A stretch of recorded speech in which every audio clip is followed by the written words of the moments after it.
Hai guys, welcome to Toa Podcast.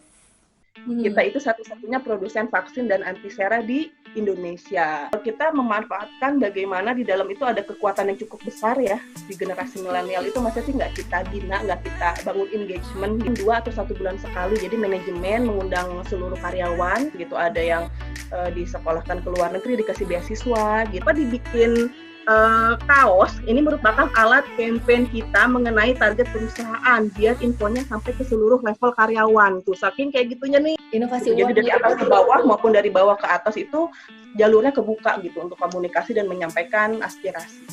Bikin vaksin itu sebenarnya prosesnya lama ya. Untuk bisa ditemukan sebuah jenis vaksin itu bisa memakan waktu 10-15 tahun.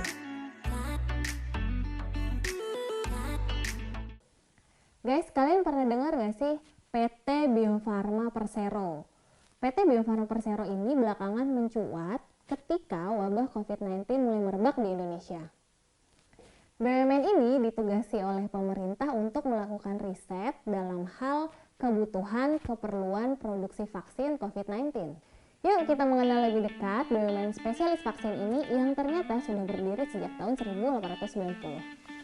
Halo Teteh.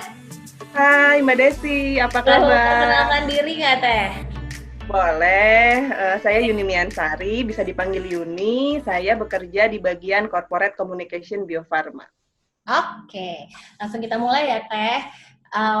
Jadi aku baca nih sejarah-sejarah Bio Farma. Jadi ternyata Bio Farma ini sudah berdiri sejak tahun 1890. Betul. Artinya sebelum Indonesia merdeka, Bio Farma sudah ada. Boleh diceritain sedikit nggak Teh? Secara singkatnya Bio Farma itu seperti apa dari tahun 1890 sampai dengan saat ini?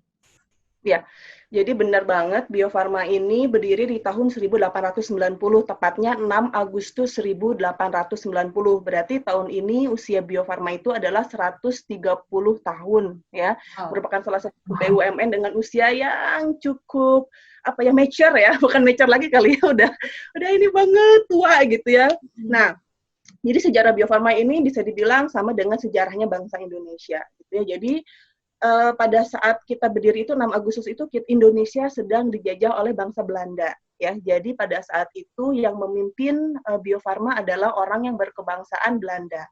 Kemudian juga pada saat Indonesia dijajah oleh bangsa Jepang, nah Bio Farma ini dipimpin oleh orang Jepang. Nah, Bio Farma ini sempat jadi awal berdiri itu Bio Farma itu bukan di Bandung, bukan, tapi di Jakarta yang sekarang jadi RSPAD Gatot Subroto Militer ya, dulu tuh di situ ya Bio Farma berdiri. Kemudian baru pindah ke Bandung itu tahun 1923. Nah, sempat di Bandung itu ada peristiwa Bandung Lautan Api.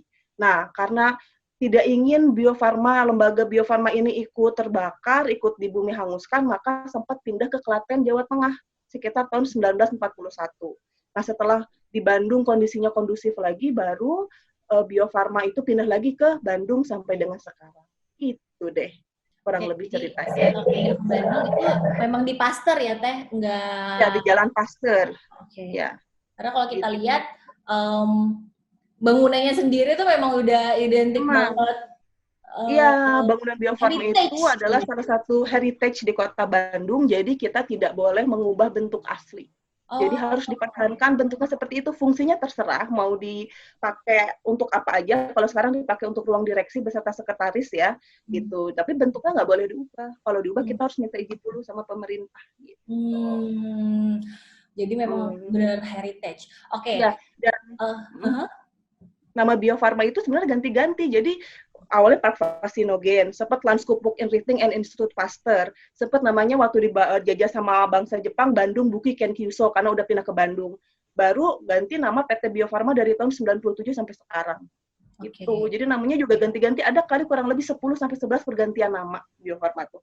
Sampai akhirnya sekarang jadinya Bio Farma. PT Bio Farma, iya. Kalau boleh tahu nih Teh, bisnisnya Bio Farma tuh apa sih? Mbak Desi kalau dengar Mbak Desi nih, kalau dengar Bio Farma taunya bikin apa? Kalau bio pasti farmasi, obat-obatan. Ya, coba.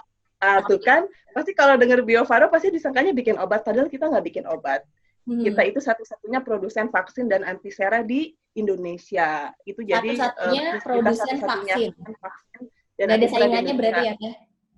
Ya kalau secara di dalam negeri nggak ada, tapi kan produk impor masuk ya, gitu. Oke. Jadi memang produsen vaksin, hanya itu aja atau mungkin ada tapi bisnis lain-lain? kita kan juga akan dulu itu kan visi kita kan menjadi produsen vaksin dan antisera ya, terbaik di Indonesia. Cuman sekarang menjadi produsen life science gitu. Karena kan sekarang juga Bio Farma dipercaya untuk memproduksi RT-PCR untuk COVID-19 kan. Berarti yang kita produksi nggak cuman vaksin dan antisera gitu. Jadi kedepannya bisa banyak stem cell dan lain-lain gitu. Oke. Berbicara tentang vaksin Teh. Mungkin banyak orang tuh belum tahu gimana sih sampai vaksin itu bisa ada, pembuatannya itu seperti apa, dari apa gitu. Karena kan yang kita tahu memang vaksin dimasukkan ke dalam tubuh untuk antibody, seperti itu. Cuman betul. Boleh cerita nggak pembuatan hingga jadi vaksin itu seperti apa?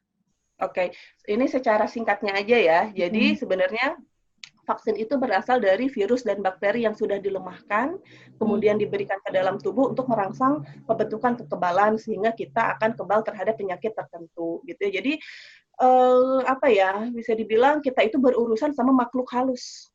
Makhluk halus, terkutip. Ya, karena kita urusannya sama virus dan bakteri. Kelihatan nggak kalau virus dan bakteri?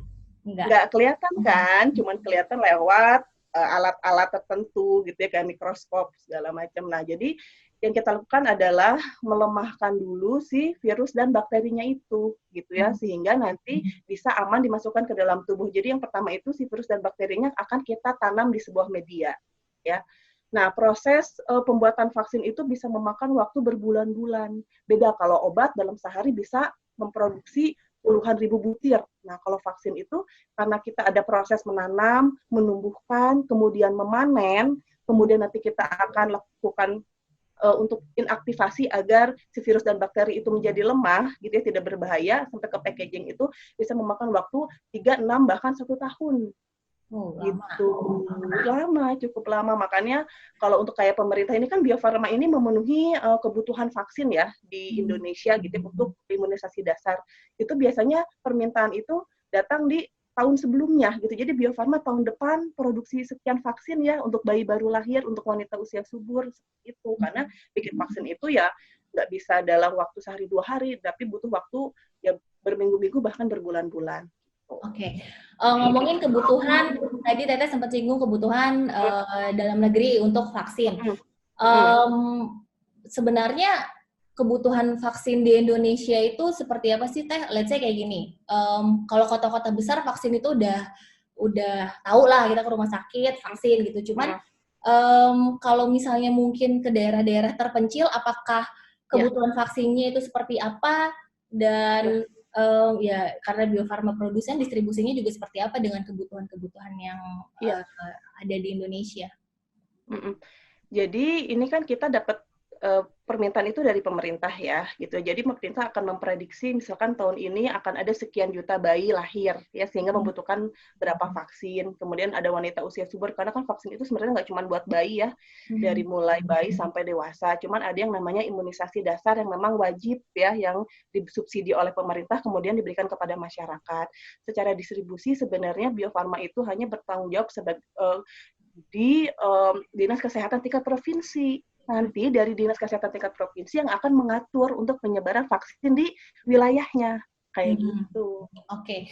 Jadi memang Bio Farma ini tapi khusus untuk request dari pemerintah. Di luar dari pemerintah, bagaimana? Kita juga melayani swasta dan bahkan juga kita sudah ekspor ke lebih dari 140 negara. Oh, ada ekspornya juga? Ya, ada ekspornya juga. 40 negara. Wow, banyak banget. Yes. Negara Asia, sampai ke Asia, Eropa atau banyak Mbak. Si bocorannya luar juga ada ke India. 60% kebutuhan polio di dunia itu adalah dari Bio Farma. Jadi Bio Farma yang produksi kebutuhan vaksin polio di dunia itu dari Bio Farma. Oke. Berarti Teteh produksi untuk memenuhi kebutuhan dalam negeri sama luar negeri juga. Perbandingannya seperti apa sih Teh? 50-50. Oh, 50-50. 50-50 ya. Jadi Dari total jumlah produksi 50% dalam negeri, kita pasti mengutamakan dalam negeri ya. Kita sudah penuhi, baru nanti hasil dari produksi sisanya kita ekspor gitu. Oke. Terus ini Teh, berarti memang ini B2B ya Teh? Karena memang Bio Farma khusus untuk ke pemerintah atau swasta. Swasta, rumah sakit swasta. Tidak bisa langsung ke customer-nya sendiri atau mungkin bisa. ke customer-nya juga bisa. Jadi sejak tahun 2018 kita itu punya brand baru namanya Immunicare. Jadi itu adalah bagian dari klinik Pratama Bio Farma ya. Jadi kita melayani untuk vaksinasi. Dan si Immunicare ini nggak cuma ada di Bio Farma, tapi sudah ada di 19 titik yang tersebar di Indonesia. Gitu. Jadi kita juga melayani pemberian vaksinasi. Gitu. Oke. Itu artinya ya kan kalau vaksin itu kan nggak bisa dibeli gitu ya terus bawa pulang ke rumah kan nggak bisa ya. Jadi vaksin ini beda sama obat. Kalau obat kita terima dari dokter, kita masukin tas sampai rumah kita minum nggak masalah ya. Tapi kalau vaksin itu dia ada suhu tertentu yang harus disimpan gitu. Jadi kayak vaksin-vaksin itu harus disimpan di suhu 2-8 derajat Celcius karena kan isinya virus dan bakteri ya yang sudah dilemahkan gitu. Jadi penyimpanan juga berbeda dengan obat, kita harus simpan di suhu tertentu gitu dan harus ada tenaga medis yang menyuntikkan kan gitu, jadi nggak bisa datang ke apotek terus beli vaksin terus dia nyuntikin sendiri di rumah, nggak bisa. Jadi harus ada tenaga kesehatan yang profesional yang melakukan tindakan penyuntikan pemberian vaksin gitu. Makanya kalau mau vaksin harus datang ke layanan kesehatan tuh. Oke. Nah, ngomongin tentang tadi ada tenaga kesehatan dan segala macam. Nah, Bio Farma ini kan industri bisa dibilang industri kesehatan juga kan, karena ya tadi vaksin. Karena aku mau beralih ke SDM-nya nih Teh. Kalau misalnya pengembangan vaksin, berarti kan kalau aku nih mikirnya mungkin berarti ini banyak peneliti nih, kebanyakan karyawan-karyawannya Bio Farma, bener nggak? Atau mungkin komposisinya seperti apa sih antara yang memang peneliti sama karyawan yang di kantoran? Komposisi kita kan juga ada ada yang namanya divisi research and development, tentunya yaitu fungsi utamanya adalah sebagai untuk research ya, peneliti ya, background-nya ada dari ahli kimia, farmasi, apoteker, ahli biologi, imunologi gitu ya. Tapi kan kita sebagai perusahaan ada beberapa direktorat ya, ada direktorat utama, kebetulan corporate communication itu ada di bawah direktorat utama ya, ada direktorat keuangan gitu, ada yang untuk ngurusin administrasi, juga ada direktorat SDM, direktorat pemasaran, R&D gitu ya. Jadi semuanya sebenarnya kalau dibilang ya memang kalau dari segi persenan ya banyak karyawan yang di area produksi dan R&D gitu, karena kan bisnis utama kita memang di bidang farmasi kayak gitu. Karena gini, kalau zaman sekarang tuh banyak katakanlah SDM apalagi BUMN ya, mungkin udah hampir 50% lebih itu adalah generasi milenial. Kalau di Bio Farma sendiri seperti apa tuh untuk karyawan milenialnya? 50% di kita sekarang generasi milenial. Betul. Sudah makanya kita ada salah satu program internal yang namanya internal influencer. Namanya BioDigiTroops, Bio Farma Digital Troops. Jadi kita lihat karyawan kita yang punya followers ya di atas 1.000 sama kita dikumpulkan, kemudian dibina sehingga mereka menjadi brand ambasadornya Bio Farma, sehingga mereka mau mempromosikan Bio Farma di akun Instagram pribadinya. Karena kita melihat bahwa 50% dari karyawan Bio Farma adalah generasi milenial, di mana generasi milenial itu kan sangat erat sama media sosial ya. Mereka aktif di media sosial dan kita melihat bahwa mereka itu bukan hanya karyawan, tapi mereka punya kehidupan kan di luar sana gitu ya. Mereka ada yang gabung di komunitas traveling, ada yang tergabung di komunitas running, dan itu kita manfaatkan untuk bisa menyebarkan lagi Bio Farma ke followers-nya. Itu walaupun ya Bio Farma juga punya media sosial juga ya perusahaan, tapi biar lebih viral kita manfaatkan juga sosial media si internal influencer Bio Farma. Oke. Yang dilakukan influencernya itu seperti apa Teh? Karena kan kalau misalnya dilihat sendiri kan sebenarnya Bio Farma ini kan bisnisnya B2B gitu kan. Artinya sedikit yang B2C gitu. Kenapa harus ada sosial medianya gitu? Karena kan ya itu tadi B2B gitu. Gimana kenapa harus banyak influencernya itu gitu? Ya, karena kan kita sudah mulai merana ke layanan ya, yang tadi saya bilang kita punya brand baru namanya Immunicare, yang bisa melayani vaksinnya lengkap semua ada di situ ya, mulai dari yang vaksin untuk bayi, bahkan untuk yang mau ibadah umroh atau haji, gitu ya, ada vaksin meningitis. Nah, untuk itu kan masyarakat perlu tahu ya, selain kita lewat media sosial kita juga kita manfaatin, karena mereka juga kan media sosial si digital banyak saudaranya, banyak keluarganya, banyak teman-temannya ya. Dan kita melihat dengan mereka mempromosikan Bio Farma di akun media sosial mereka, teman-temannya akan lebih enak kalau nanya. Gitu. Mungkin segan ya kalau nanya ke akun perusahaan ya nggak sih? Takut nggak diwaro atau misalkan gimana gitu. Tapi kan dengan nanya langsung ke temennya gitu, langsung ke saudaranya di sosial akun di akun media sosial si Bio Digital ini, akan lebih apa ya, kita lebih mudah gitu loh makanya mereka itu si Biodigi Groups ini sering kita kumpulkan dan kita kasih apa ya, workshop gitu ya, kita datengin ke materi dari luar gitu, gimana sih mengelola media sosial. Jadi pada saat mereka juga memposting, nggak cuma hanya sekedar mempromosikan Bio Farma, tapi media sosial mereka juga jadi bagus kan gitu, karena kita kasih pelatihan gitu kayak gitu, karena kita balik lagi kita memanfaatkan bagaimana di dalam itu ada kekuatan yang cukup besar ya, si generasi milenial itu masa sih nggak kita bina, nggak kita bangun engagement gitu, sehingga mereka mau dan bersedia, itu kan free ya, gitu ya, nggak mengeluarkan budget gitu ya. Jadi kita tinggal bangun kedekatan aja sama mereka gitu, dan kayak kemarin kita, waktu awal-awal kita bisa terima layanan untuk vaksin meningitis, ya kita bantu mereka untuk mempromosikan itu. Jadi kalau mau pergi umroh, bisa loh vaksin meningitis di Bio Farma. Oke, itu untuk generasi milenialnya. Tapi kalau misalnya secara keseluruhan sebenarnya gimana sih pengembangan, dan tadi salah satunya generasi milenial yang influencer, dapat pelatihan atau workshop. Tapi untuk generasi yang non milenial atau mungkin kita bilang secara karyawan secara besarnya menyeluruh, itu pengembangan SDM-nya seperti apa? Apa yang diberikan perusahaan kepada SDM-nya supaya mereka juga katakanlah loyal, kinerjanya jadi bagus, terus perform seperti apa? Yang pasti kan kita juga ada kegiatan internal lah, jadi kita ada yang namanya apa ya, jadi lupa. Kita tuh jadi mengumpulkan antara bersilaturahmi lah ya, bisa dilakukan 2 atau 1 bulan sekali. Jadi manajemen mengundang seluruh karyawan, kita di Gedung Serbaguna Bio Farma, manajemen menyampaikan perkembangan apa yang terjadi, kemudian apa yang diharapkan dari karyawannya gitu ya. Dan juga ya kalau seluruh karyawan dikumpulin. Ya. Itu biasanya sekitar 2 bulan sekali atau 3 bulan sekali, atau misalkan ada sesuatu yang misalkan kalau Bio Farma ini kan kita kenapa bisa ekspor, karena salah satunya adalah mendapatkan sertifikat dari WHO, dan untuk mendapatkan sertifikat dari Badan Kesehatan Dunia itu akan dilakukan audit nih dari WHO ya. Nah biasanya sebelum audit WHO itu karyawan dikumpulin nih, gitu, dikumpulin semua, nanti manajemen akan memberikan arahan-arahan dan betapa pentingnya untuk kita menjaga kondisi perusahaan agar kita bisa mendapatkan sertifikat.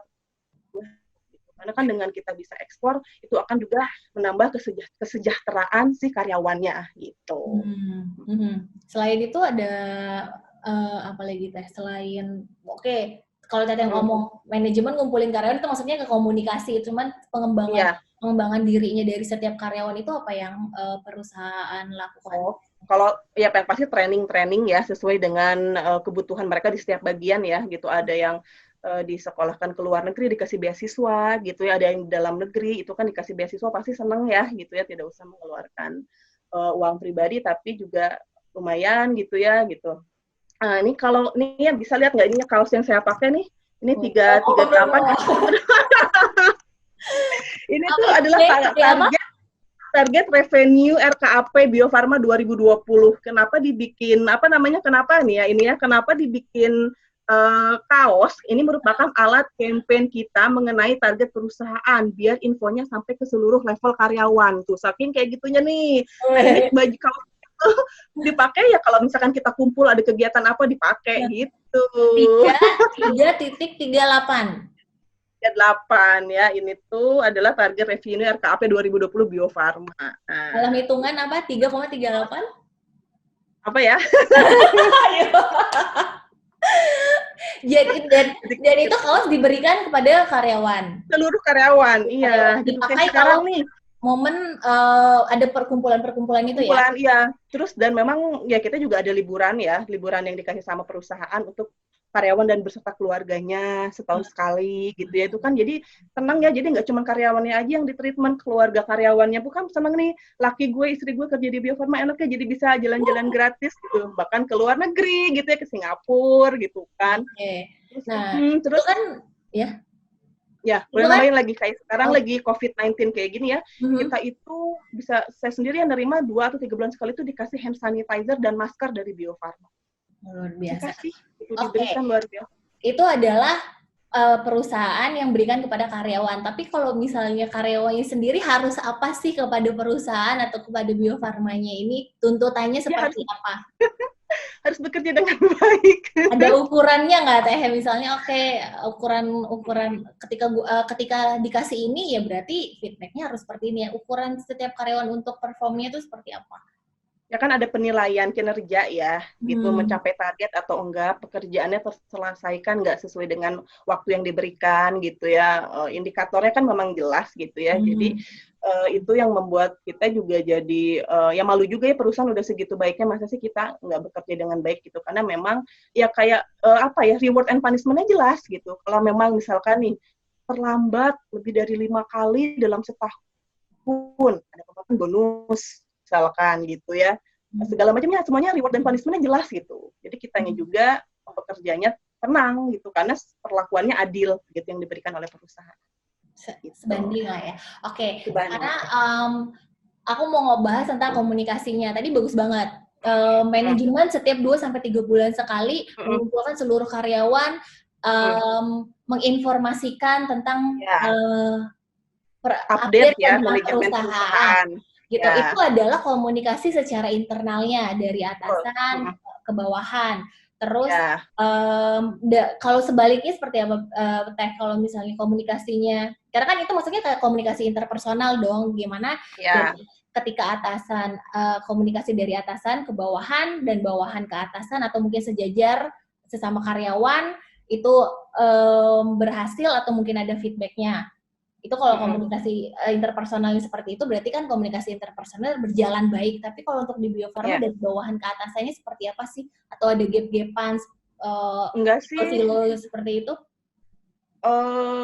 Enggak ya, maksudnya justru perusahaan tuh terbuka banget kalau misalkan ya dari bawah itu punya aspirasi, karena juga kita di SDM sendiri itu membuka yang namanya Inovasi Award. Jadi siapapun yang punya ide, punya inovasi itu bisa gitu loh diajukan, bahkan ya dikasih award gitu kalau memang ternyata inovasi itu membawa perubahan kebaikan lebih baik untuk perusahaan. Itu sangat terbuka banget kalau di Bio Farma. Inovasi gitu. Jadi dari atas ke bawah maupun dari bawah ke atas itu jalurnya kebuka gitu untuk komunikasi dan menyampaikan aspirasi. Inovasi Award-nya itu rutin dilakukan setiap apa Teh? Ya, setahun sekali. Setahun sekali, artinya gitu, memang sudah ada, katakanlah ketika kita punya inovasi, apakah memang ada website-nya sendiri kita bisa mengajukan atau memang itu langsung ke atasannya atau seperti apa mekanismenya? Ada mekanismenya, ada. Jadi harus submit dulu, ada formulir yang harus diisi, seperti apa nanti akan diundang untuk presentasi. Gitu. Contoh inovasi dari hasil Inovasi Award yang sudah diimplementasiin di Bio Farma Teh, kalau boleh kasih bocoran satu? Ya sebenarnya bukan hal yang apa ya, nggak harus hal yang ke produk ya, tapi lebih ke misalkan mempersingkat waktu gitu yang harusnya semacam birokrasi yang tadinya nggak panjang jadi dibuat pendek, kayak gitu juga kan itu membantu proses bisnis perusahaan ya gitu. Misalkan kayak orang yang baru, misalkan ada karyawan yang baru training dari luar negeri ya, gitu begitu dia pulang kan dia bisa cerita ini kalau di luar itu seperti ini mungkin bisa kita terapkan, kita coba terapkan di Bio Farma. Itu kan juga inovasi ya, karena yang tadinya nggak ada jadi ada di Bio Farma. Dan itu langsung di-approve sama manajemen dan diimplementasikan. Iya. Gitu. Oke. Kalau misalnya komunikasi ke eksternalnya seperti apa Teh? Karena kalau aku lihat data nih ya, baca-baca berita, ada kalau nggak salah tahun 2016 ya Teh. Jadi memang sempat ada isu, bukan isu ya, ada krisis kalau tentang vaksin vaksin palsu. palsu. Nah, Ya. aku mau tahu nih gimana caranya Bio Farma untuk menghandle krisis kalau di luar sana, itu kan artinya gimana mengelola komunikasi eksternalnya gitu. Memang kan kalau yang aku baca beritanya tahun 2016 itu banyak vaksin palsu tersebar di Indonesia gitu, karena kan dampaknya juga sebenarnya kena ke Bio Farma sebagai produsen vaksin. Betul. Bagaimana tuh mengatasi kasus tersebut dan mungkin kasus-kasus yang lain mengelola komunikasi eksternalnya dari Bio Farma sendiri? Pas kan, karena korkom nih pertanyaannya. Iya. Jadi sebenarnya kalau buat kita ya, jadi krisis itu bisa kita ganti menjadi berkah. Kenapa? Karena dengan adanya krisis itu Bio Farma jadi terkenal ya. Karena kan jadi gini, kita tuh nggak bisa promosi di TV gitu, karena salah satu peraturan gitu ya, nomor 17, itu kita nggak boleh, karena kita termasuk vaksin itu adalah obat keras gitu, yang nggak bisa dijual atau dibeli secara bebas, sehingga kita nggak boleh pasang iklan di TV gitu ya. Nah, jadi kalau mau cerita sedikit tahun 2016 itu, jadi pada ada saat berita keluar vaksin palsu itu saya ingat banget karena pas di bulan puasa. Ya, jadi Bulala ya, pada saat itu Korkom masih sama Bulala itu sampai bilang pokoknya walaupun libur lebaran handphone kita harus nyala, nggak boleh ada yang mati gitu ya, harus on call semua, kalau ada apa-apa harus ready walaupun itu udah mau Idul Fitri gitu ya. Nah, jadi kita dengar berita, kita juga banyak nih media yang langsung menghubungi ya, minta konfirmasi sama Bio Farma ya. Oh, minta wawancara segala macam, tapi kebetulan waktu itu direksi kita bilang nanti dulu karena penyelidikan dari Bareskrim masih berjalan. Kita tidak boleh mendahului karena ini juga tidak hanya menyangkut Bio Farma, tapi Kementerian Kesehatan sama BPOM. Ya, jadi Bio Farma jangan dulu ngomong, sebentar. Kita tunggu dulu hasil penyelidikan dari Bareskrim. Nah, akhirnya keluarlah penyelidikan dari Bareskrim yang menyatakan bahwa vaksin yang dipalsukan itu adalah vaksin impor. Ya, jadi bukan vaksin Bio Farma. Gitu ya. Nah, setelah keluar hasil penyelidikan dari Bareskrim diketahui bahwa vaksin yang dipalsukan itu ABCD gitu ya. Nah, barulah kita menggelar yang namanya press conference ya, kita undang seluruh media baik yang di Bandung, Jakarta, baik media online ataupun offline gitu, media cetak, kita undang ke Bio Farma. Di situ ada direktur utama, ada direktur pemasaran, dan juga ada sekretaris perusahaan ya. Di situ menyampaikan bahwa ya sesuai dengan penyelidikan dari Bareskrim, bahwa yang dipalsukan itu adalah bukan produk Bio Farma. Gitu ya. Jadi itu adalah produk impor, dan kita juga kasih edukasi bagaimana membedakan antara vaksin palsu dan vaksin asli. Kurang lebih kayak gitulah Mbak Desi. Dan dari situ kita banyak diundang sama media TV ya, tanpa kita harus mengeluarkan biaya placement ya.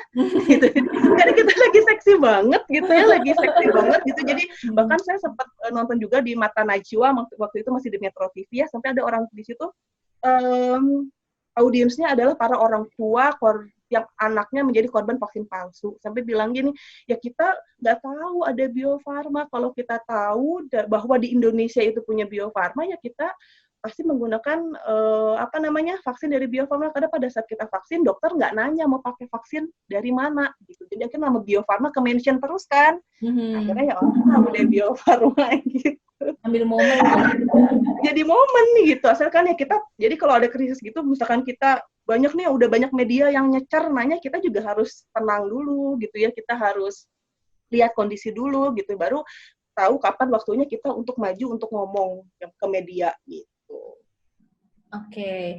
Oh, berarti ini Teh, tadi Bio Farma sebenarnya nggak boleh mempublikasikan diri ke luar atau seperti apa? Karena kan tadi ngomong kan, ya kita sebenarnya nggak boleh,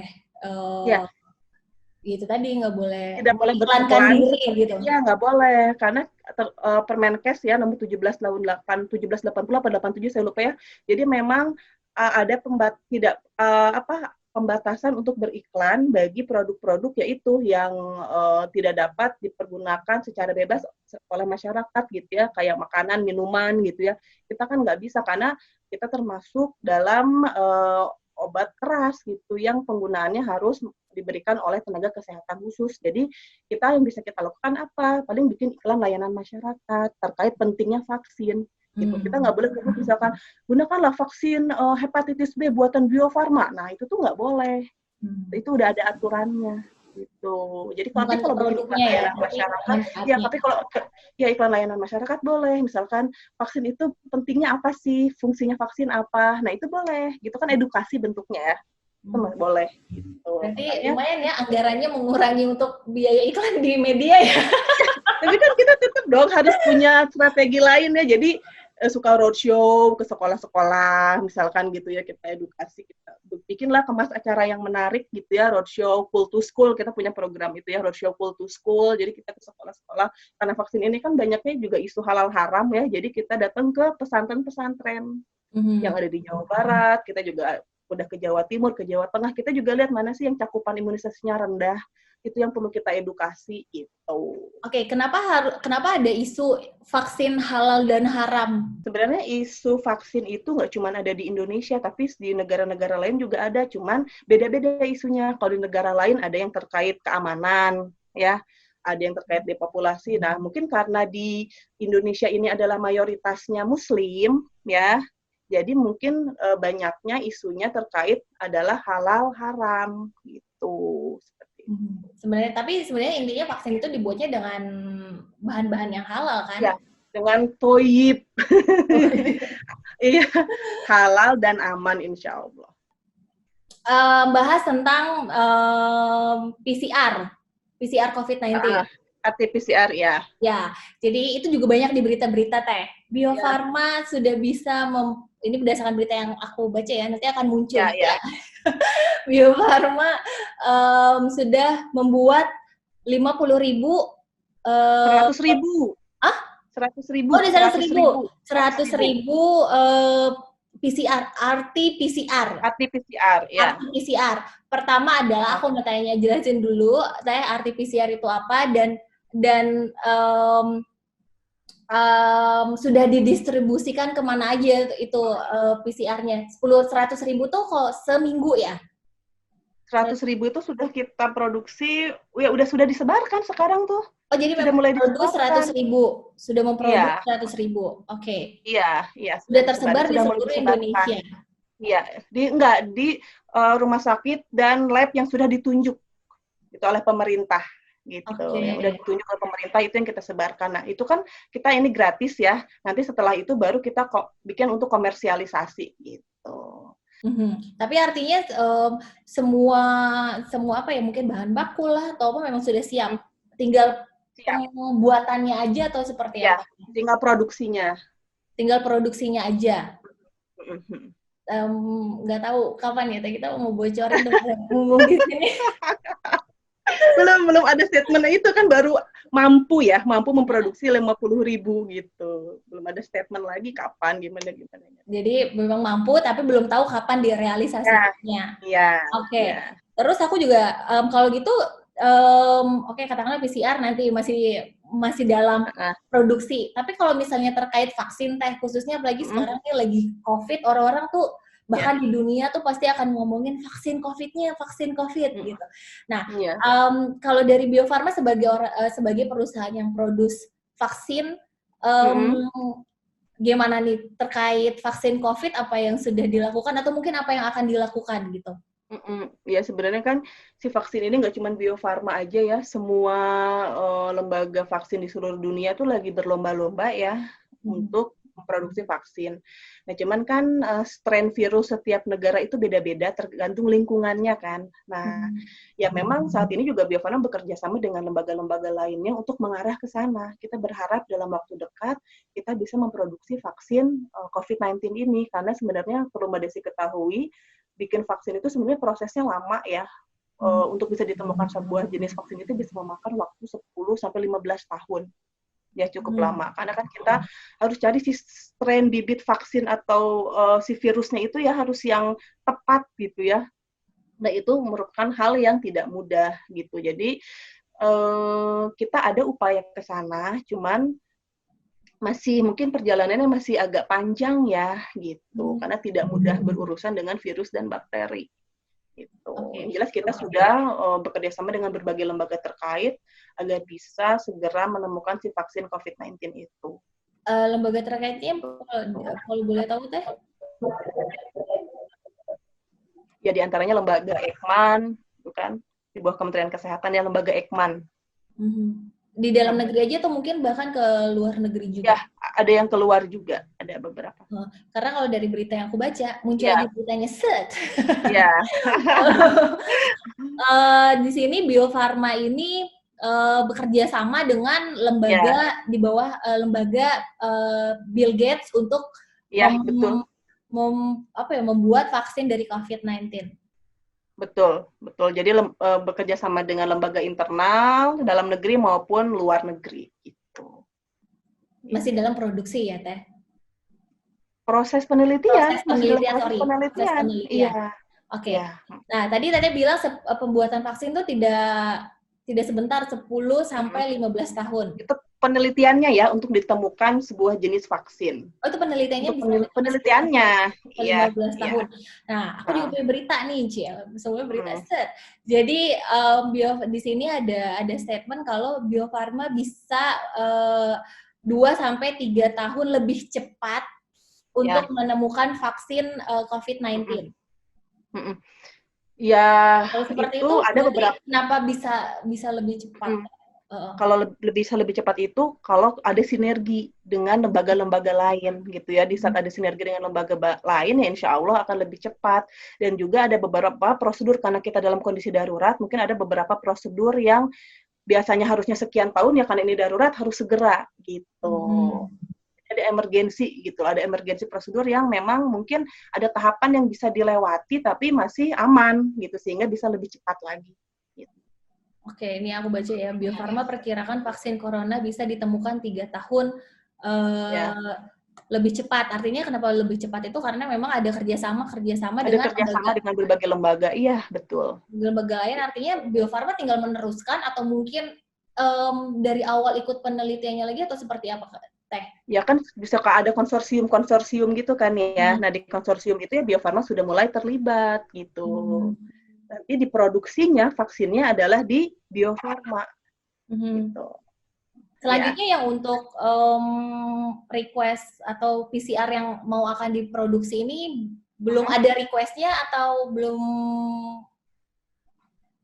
Kalau dari kemarin kan sempat ada kunjungan dari Gubernur Jawa Barat bahwa Bapak Ridwan Kamil yang memang sudah men-state bahwa ya akan memesan untuk di Jawa Barat, ya.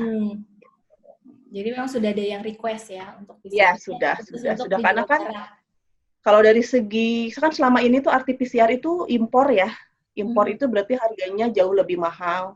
Itu dengan kita bisa produksi sendiri di dalam negeri lewat Bio Farma kan berarti akan harganya terjangkau karena dari segi distribusi juga kan lebih murah ya dibanding dengan yang impor gitu. Tapi kualitasnya juga sama bagusnya tapi dari segi distribusinya dan pengadaannya akan lebih cepat gitu. Oke, jadi baru dari Jawa Barat yang merequest untuk RT-PCR yang dibuat oleh di dalam negeri ini ya, Teh? Ya, setahu saya sih begitu. Saya nggak tahu kalau langsung ke direksi gitu ya, pesen kan, who knows ya, gitu. Oke, kira-kira nih Teh, ada informasi yang mau diberikan lagi nggak dari Bio Farma kepada mungkin masyarakat apalagi terkait vaksin? Karena kan belum tentu nih semua orang aware dengan vaksin, apalagi sekarang juga lagi pandemi ini. Kira-kira mungkin ada kejutan dari Bio Farma kepada masyarakat di situasi yang sekarang seperti ini? Iya, sebenarnya sih kita kan salah satu sektor industri yang bergerak di bidang kesehatan ya, sangat concern banget gitu ya untuk menerapkan protokoler kesehatan gitu ya. Kayak sekarang juga kan di Bio Farma itu juga memperlakukan work from home ya gitu, jadi shiftan gitu ya bagi karyawan yang masuk dan juga karyawan yang bekerja dari rumah. Cuman memang si vaksin banyak banget gitu yang masuk ke kita menanyakan terkait perkembangan si vaksin COVID-19 ini gitu ya, dan nggak cuma di Indonesia tapi di seluruh dunia juga mengharapkan gitu ya. Tapi kan proses penelitian juga sedang masih berjalan gitu. Nah sambil menunggu ada vaksinnya mungkin ya kita ya jaga kesehatan ya gitu ya, dengan apa ya itu physical distancing gitu ya, terus pakai masker, terus rajin cuci tangan, sama kalau di Bio Farma ini lagi ini banget ya banyak peminatnya vaksin flu ya, karena vaksin flu ini tuh bikin kita kan jadi lebih kebal terhadap si virus flu ya, jadi nggak gampang pilek gitu. Nah, jadi boleh kalau misalkan salah satu upaya untuk menjaga kesehatan itu dengan pakai vaksin flu ini gitu. Selain juga pakai jaga pola makan gitu ya, pola tidur dan juga olahraga yang cukup juga salah satu ikhtiar yang baik juga bisa diperkuat dengan vaksin flu itu aja sih.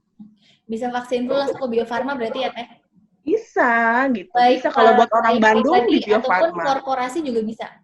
Bisa banget. Kita sering banget melayani yang korporasi ya dalam jumlah besar gitu. Jadi nanti kalau misalkan ada jumlah tertentu yang nanti Bio Farmanya yang datang ke sana untuk melayani vaksinasi flu. Gitu. Kalau untuk pribadi boleh dibocorin nggak sih Teh, berapa sih harga vaksin flu? Kenapa? Boleh Itu nggak sih? sekitar 150.000. Sekitar 150.000. Itu untuk di Bio Farma ya, untuk Ya. di layanan Immunicare Bio Farma ya, sekitar segitu. Sudah sama termasuk ya jasa suntiknya dengan produknya sekitar kurang lebih 150 sampai 200 lah, nggak lebih dari situ. Oke. Gitu. Jadi Immunicare ini sebenarnya ada di dalam Bio Farma, klinik di dalam Bio Farma ini khusus vaksin untuk vaksin. Terus berarti jam operasinya dari setiap hari? Kita juga sebenarnya buka dari Senin sampai Sabtu ya. Cuman kalau Sabtu kita setengah hari. Kalau Senin itu kita bisa mulai dari jam 8 sampai jam 3. Kalau Senin sampai Jumat. Gitu. Oke, jadi buat kalian-kalian yang mau vaksin bisa langsung ke Bio Farma ya, karena memang ya, dan Immunicare ini nggak cuma ada di Bio Farma ya, tapi ada di kota-kota yang lainnya juga. Di kota-kota lainnya apa aja? Dibuka immunicare.biofarma.co.id, di situ ada listnya Immunicare ada di mana aja, alamat lengkapnya di situ ada. Oke. Siap, Teteh. Terima kasih banyak ya, Teh. Pokoknya kita sama-sama. kabar baik dari Bio Farma nih terkait ya doakan ya. Doakan ya.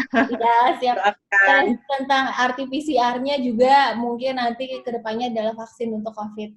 Sukses terus ya buat Bio Farma dan juga. Terima kasih. Semoga semakin maju Bio Farmanya.